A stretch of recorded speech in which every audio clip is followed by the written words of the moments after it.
Good morning, grade 1. How are you all? Tell me about yourself. How are you doing in the home? I hope all of you are fine, enjoying your time with your families and making lots of duas for all the Muslims around the world who are dealing with the most dangerous virus. I know the fact that you are so kind, so humble. That's why you are all of you are teachers of favorite students. Wishing you all the best and all the joys and happiness because you are an amazing student and you can only and you deserves the best. Only deserves the best. So my lovely and my great students, are you ready to learn today the class for English? Great job, grade 1. Let's start with our class for today.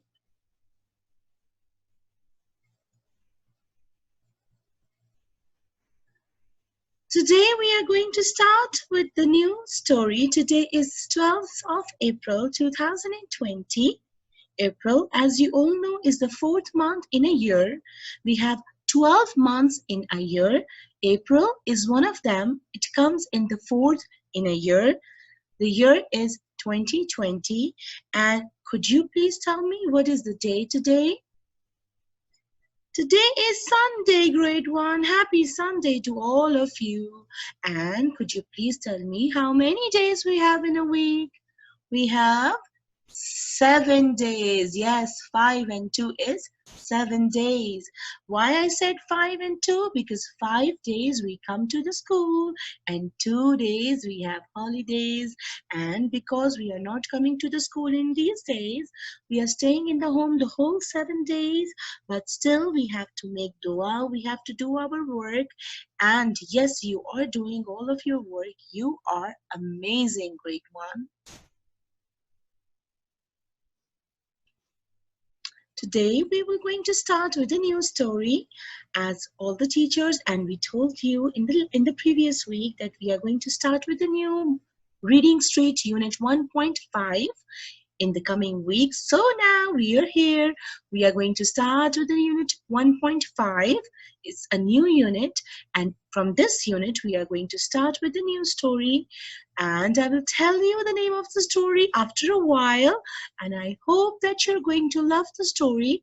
It's a very nice story and very amazing. In this story we will going to see what happens. There is a problem and then a solution. So let's start.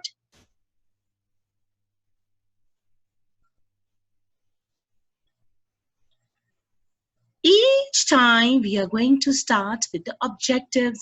Every time we have some objectives on the board. Here is the screen and you can read your objectives for today. Today, all my lovely students will be able to know the story elements. All the students will be able to understand what are the story elements. Then we'll be able to learn the high frequency word from this story that we are going to start today, the new story.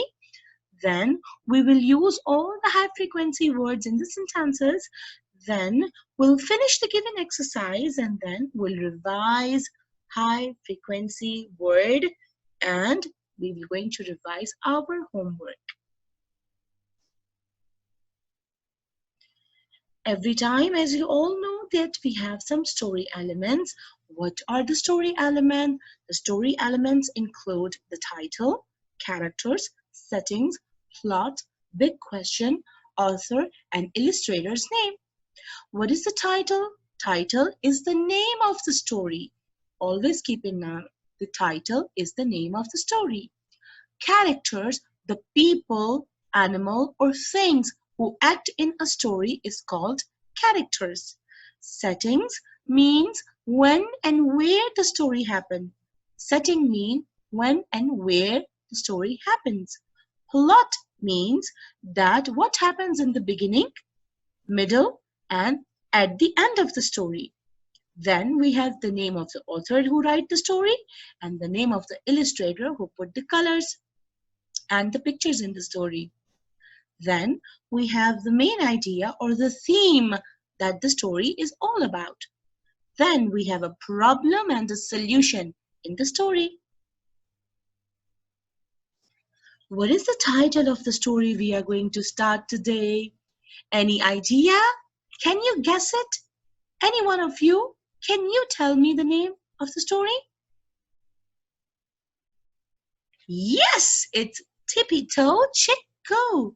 The name of the story we are going to start this week is Tippy Toe Chick Go. Tippy Toe Chick Go. This is the story we are going to take this week. It's an interesting story and fun to learn. So let's start with our other story elements.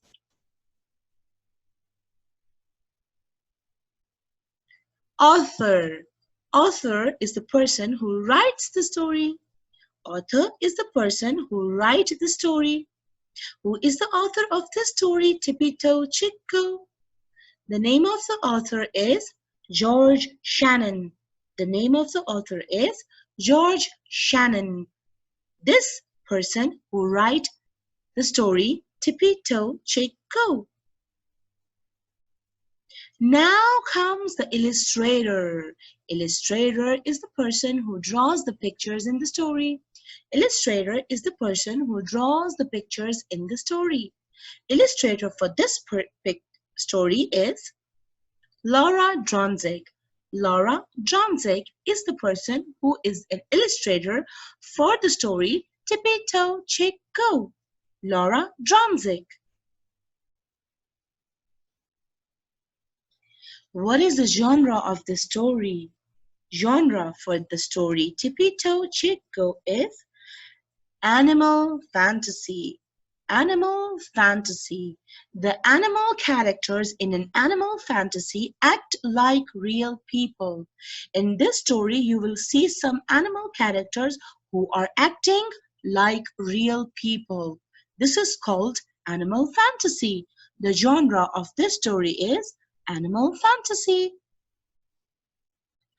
Characters are the people, animals, or things who act out the story. Characters for the Tippy Toe Chick Go are number 1, hen, number 2, big chick, number 3, middle chick, number 4, the little chick, and number 5, a dog.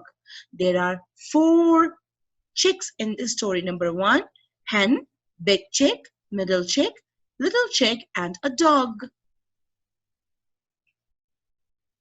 The setting is the time and the place we are talking about in the story. Where the story actually happened, it's the time and the date. So they are talking about the time and the place. When means, what is the time of the story? It happens in the morning. The story Tippy Toe Chick Go happens in the morning when the little chicks go out in the garden in search of food. So the Tippy Toe Chick Go happens in the morning. And where? What is the place time? What is the place time of the story? The story happens in the forest, in the house, in the school, or in the garden. The story happens in the garden where all the chicks are in search of food. Where? It happens in the garden. And when? In the morning. What is the theme or big question of the story, grade 1? The theme or the big question of the story is, when does a problem need a clever solution? When you have a problem in your life, you need to take out the solution of that problem.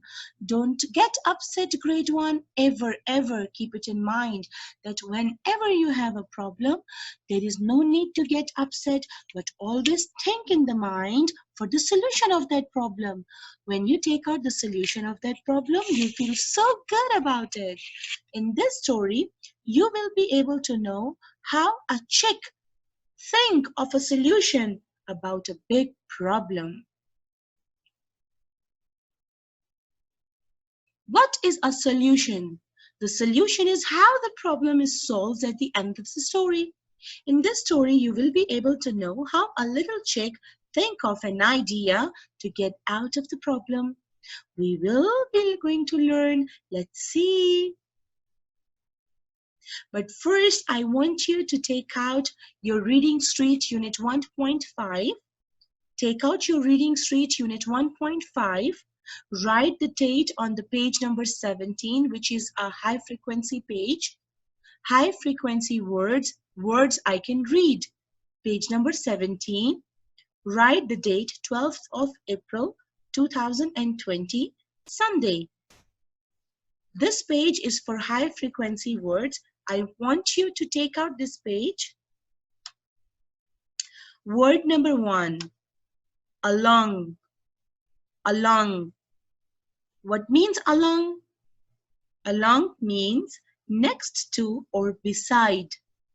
Along means next to or beside. Behind. Word number 2, behind. Behind means at the back of. At the back of. At the back of means behind. Toward. Toward. What is the meaning of toward? Toward means in the direction of. In the direction of. In the direction. Word number 4, eyes. Eyes. All of you know what are the eyes. We have 2 eyes. It's a body part that allows one to see. Number 5 is never. Never. Never means not ever and not at all. Not ever and not at all. The last one is pulling. Pulling. Pulling means to move something towards you. To move something towards you. Revise the high frequency words and I want you to say it with me. Number 1, along. Along. G is silent in along. Number 2, behind. Behind. Behind. Number 3, toward. Toward. Toward. Number 4, eyes. Eyes. Number 5, never. Never. Never. And the last, pulling. Pulling. Pulling. Now let's revise sentences I can read. Number 1, the farmer walked along behind his plow. That farmer walked along behind his plow.